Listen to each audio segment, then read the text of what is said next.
social media and discussions around regulation come. Let me start again. Okay. Issues to do with social media and regulation. One of those situations where you find that the market is well ahead of the regulatory framework.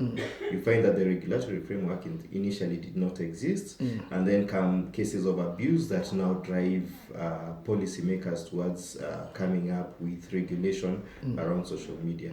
I still feel to a very large extent that the same rules and regulations that govern any other form of communication, particularly the traditional media, should also apply when it comes to social media. Issues like sub judice should be respected. You can also not malign someone. You can also not make claims without having verified the information. They serve as a very good basis to start having discussions. However, I cannot rule out the fact that in the coming years there may be need for specific regulation to do with social media. But I do not feel that we are there yet, especially in Kenya. It's a journey that we are taking.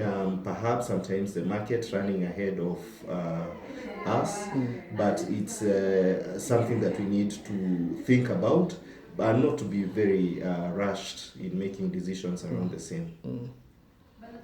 But what would be your recommendations as far as how people use social media and the fact that most people hide behind the keyboards and they don't care about other people's rights?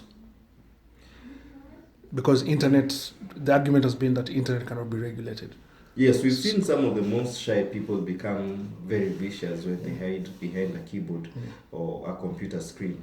And we've seen cases where a few have been prosecuted, and you realize that the person's character in real life and the person's character on the keyboard are totally different.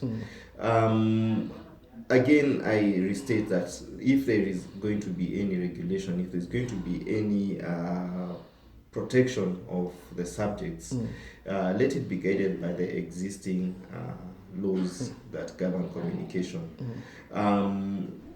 As I said, you can't rule out that in future there may be specific regulation, but we are not yet there. Thank you.